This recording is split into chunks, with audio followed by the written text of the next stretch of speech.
This can only end one way. Okay, so I want to try something new. We're gonna go over how much I actually liked this version, and this version, being the release of Fontaine, is obviously gonna be higher than something else, like the end, or like 3.7 or something. I think we didn't get anything for that. Yeah, so that's probably gonna put it higher, right? So let's immediately talk about that. Fontaine being released. That was pretty cool. I like the underwater exploration a lot. They really made it like way better, being able to just go wherever I want because I'm able to basically fly. Really nice. I like it. I've 100% in these two regions, and I'm just sort of getting started over here. I'm trying to finish it before the next update comes out and expands this place. Not exactly too, I don't want to do that. I don't want to just leave this at 38% and then never come back to it. I'm trying to get this 100%ed.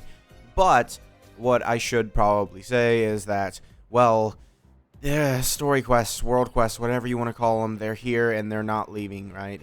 No, God! No, God, please, no! No! This is really, really annoying. We did have specific quests, and even in this version, we did have specific quests that literally were locked behind world quests. We did have specific areas in this version that are literally locked behind world quests, and there probably will be one next update too. So I'm not excited for that because they seem to not care, right? And even over here, they're like, yo, hey, we got a world quest that's not voiced at all. Come check it out. Yeah, and if you want to argue that this is a core part of the game, I feel like it's not enough of an important thing for most players for it to be actually something that we are mandatory to do, right? There's a difference between events that appeal to basically, I would say a large portion of the Genshin Impact players, right? We have your combat events, you have your puzzle events, there's a lot of different events that actually, people like. Making a lot of assumptions right now. Whereas with world quests, if the story is not voiced, most people, if the story is not voiced, right, immediately you're going to lose some people. I think when I did the poll, it was like 30%. I'm gonna go now back and check real quick, but I think it was legitimately like 30% of people just automatically skip through the world quests. Oh, an interesting poll that I did that I forgot I did was, Fontaine exploration compared to other regions, and 53% said it's way better, right? And then 28% said it's better, 16% said about the same, 3% said it's worse, and then 1% said it's way worse, right? You're ugly, you're disgusting, I'm gonna kill you, give me $200. So I think either that could be recency bias, right? That could be. But I think a lot of people did like that. So it turns out that I actually kind of got this mixed up. Turns out 60% or 67% actually just click through them, and 30% read them. Okay, so I had it reversed. I thought, most people would skip it because that just is logical to me. If it's not voiced, then you're probably more likely to just absolutely run through it, which makes sense, right? So I think overall, if you're gonna make these mandatory, add either a skip button or a skip button, because if it's mandatory and you have to do it to unlock something, it needs to be skippable, because at that point you're just making 67% of your player base, obviously. Right now the poll has 123 votes. That's not the entire player base, but I legitimately think that once a poll has enough of votes, generally you don't see too much movement, especially if it's something like almost a 70-30 split. You're really not going to see too much movement from that. Most people don't want to deal with world quests, honestly. They just don't, right? So overall, I think we can skip this. So overall, I think mandatory world quests are just bad for the game, and they added multiple of these in order to actually explore. So let's go to the events now. Now, the first event that we had in Genshin for this version was a exploration event, sort of. They wanted you to go around, collect things, kill things, kill the bosses, kill the new bosses, which I think is a great idea. I think that should happen every single time a new version gets released, right? I think that's a great way to say, hey, check out the new boss mechanics, because a lot of the times I skip bosses. Like, it took me forever before I even tried the Hydro Cube, and I think that was just because I had to raise Kokomi. It took me till like a year after its release to test, you know, the Hydro Cube, right? I just don't do that. No. Wait. And then Magu Kenki, I think, wasn't a year, but it was a bit. I didn't have any characters that needed to be used for this leveling, right? So yeah, generally, I just skip things that are annoying, right? The Wii Nut, I did not even try the Wii Nut for a long time. Until Al Haytham came back recently, I had not done the Wii Nut at all. So yeah, that was the first event. Then the second event was Mecha Mecha Melee. Now, oh, it's not up anymore. Okay, but Mecha Mecha Melee was locked behind a world quest. This was the first event from my recollection, or I think possibly that I have experienced, where they directly locked me behind a world quest in order to do the event. This was a absolute This was an absolute just awful experience for me. It wasted 20 minutes of my time. Was not interested whatsoever in the world quest. I just clicked through it. Nothing. I did not care about unlocking that area. And what happened is they had two areas, right? Can I put it like right here? No, it's not there. Like, okay, so they had one area like right here and then one area like right here. So, you know, you had to unlock the area, right? Even though they could have just put the different currents in different areas. I don't get why they didn't do it, right? Or they could have just, yeah, they could have just done that and not had any issues. But no, because they wanted to place them down here, we directly had to do a world quest that was right here. I don't even know what this world quest is, but I don't want to go to it because I don't care, right?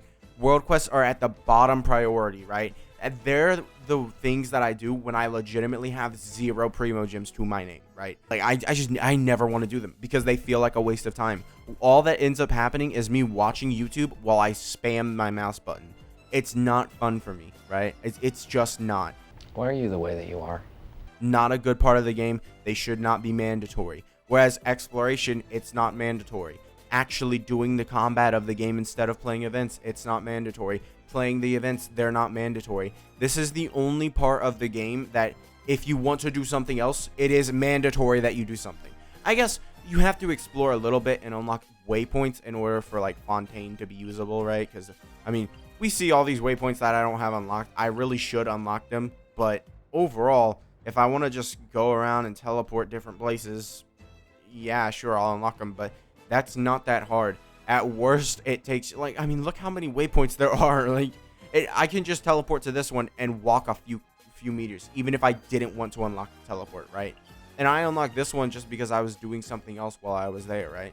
Correct! Other than the Archon quest to unlock the new region, like Inazuma, Archon quest to unlock the region, which was something that people weren't even happy about then. But now we have World Quest to unlock certain parts of the region, like this underground area entirely. Not entirely. Basically, as soon as you started the World Quest, you unlock the area, which I think is a good compromise if we're not going to add a skip button. Because I was able to, you know, explore a lot of this without actually having to do much. So, yeah, I don't want to do the World Quests, right? They're not fun. I don't understand why Hoyoverse makes them mandatory for some exploration, right? I don't want to go into the World Quest rant too much because this video currently is at 14 minutes, but I've been silent for a lot of it. So I don't know how long this video actually is right now. But let's not talk about the World Quest too much. Let's talk about the next two events, which is Verdict of Blades, which I think was the best part of this update. Possibly rivaling the exploration. Yeah, you're gonna get shot. Because, you know, people want to go, oh, you thought that event was hard? Like, I literally was like, yo, this event that was hard, you know, you can steamroll it with Hyper Bloom, but if I wanted to go in with the Hu Tao team, dude, you're able to try different team comps and all this stuff. I was able to try a Hu Tao team without any Hydro characters. You're never going to get the chance to do that again, right? And it was actually difficult, right? This event wasn't laughably easy like other events, right? And then, you know, people are like, oh, it's so easy. But like, yeah, sure. I could have beaten the entire event with a Hyper Bloom team. But we have to understand that Hyper Bloom is just that. Like, designed sort of for that event. Not really. But like, it works so well for these type of events because you don't have to stop a Hyper Bloom team. Whereas you have to do setups again and again for certain teams, like, you know, C3 Raiden, you know, or Raiden in general, Hyper Carry Raiden. You need a lot of setup for that to happen. Right? It takes a lot of animation time. Whereas Hyper Bloom, you have 4 stars running the game, right? You're just like, oh yeah, E skill with Kuki, Q skill with Xingqiu. They don't take that long. And then you don't even have to use Nahida's Q, right? So, yes, you could have just absolutely dominated it with Hyper Bloom. I did it, you know, sure. But I feel like overall, if you wanted to, you know, use your new different characters like Mai Hu Tao on like a super hard, difficult event, that was it for me, right? Because I don't even think I did it with Hu Tao team. I did it with like some weird team with it was like Zhongli, Shangling, maybe Kazuha and Bennett. Maybe that was my team, or maybe I did Hu Tao, Shangling, Bennett, Zhongli. Maybe that was my team. I have no idea. I can't remember. But I still had way more fun doing that. That was a great event. I absolutely loved it. That's why he's the GOAT! The GOAT! And then we have the worst part of this update easily. Like, actually easily. The worst part of this update was just this event. Why did we go around take pictures at the end of the update? We already had the event that I mentioned previously for that to go around and find new things. Now, this is at the end of the update. Do you really think that in Fontaine people haven't seen these 3 creatures before? No. I genuinely believe that most people saw these 3 creatures before this event started.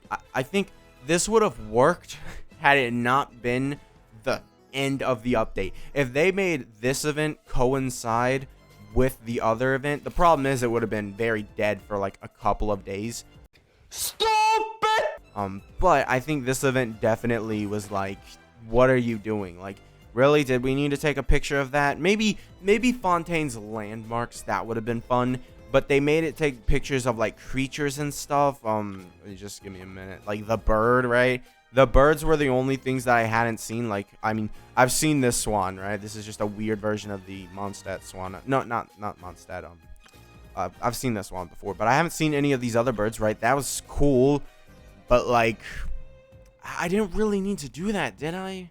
Like, could we not have just, you know? And then these guys, like, what was the point of this? Yeah, I'm just not a fan of them making us take pictures of like, you know, like, look, these are all enemies that I have fought already. Like, why did I need to take pictures of that? Right? I didn't. This event just really was not as good as it seemed. I think this event should probably have been tied in with the first event. And as tied in, I mean literally it should have been the same event, and they should have made another event on top of this, or reran another event that would have also been good. But yeah, overall, the events, you know, for the most part, they brought pretty strong, you know, things. I did notice a change in the rewards for the events, guys. And sadly, they are a decrease. 3 or 4 times, maybe. I gotta pump those numbers up. Those are rookie numbers in this racket. It seems as though they consider releasing a region as, you know, we can take rewards for ourselves. We can be more stingy, right? So I'm going to read you a event from 3.8, and then I'm going to read you a event from, you know, 4.0. So 300k more, 30 purple XP books, and 40 blue enhancement ores. Those were the rewards for a 3.8 event. And let's go with 240k more, 12 blue talent books, and 18 purple XP books. Yeah, no 3.8 event was that bad. Huh? I genuinely don't understand why they just, like, and then also, I read the shorter one. One that sort of aligns with what we want, but also doesn't give any Mora, was Perilous Expedition, and that was Adventurer's Trials that I just said. But now let's look at Perilous Expedition, which was also a 3.8 event. 30 purple XP books, 54 blue XP books, 25 blue enhancement ores, 50 green enhancement ores, and 18 blue weapon mats. Yeah, I'm just gonna have to say that was awful. Like, compared to the rewards that we got for this, I can only, like everything seems decreased by a little bit. I have no understanding of why they did that. but everything is slightly decreased. I just don't understand why they did it. I don't. Like, why? It's such a minuscule amount. Like, really? I can smell the failure. Because, I mean, I haven't been tracking the rewards for that long. Maybe they do vary quite a bit. But, it's literally across the board. 3 or 4.0 has decreased in event rewards. I have no idea why, but, you know, just like the resources, the actual resources, not the Primo Gems. The Primo Gems stayed the same. But the actual resources of the game, for some reason, they decreased. I have no idea why. But yeah, that's going to be it for this video. Make sure to subscribe, and I'll see you guys next time. Bye.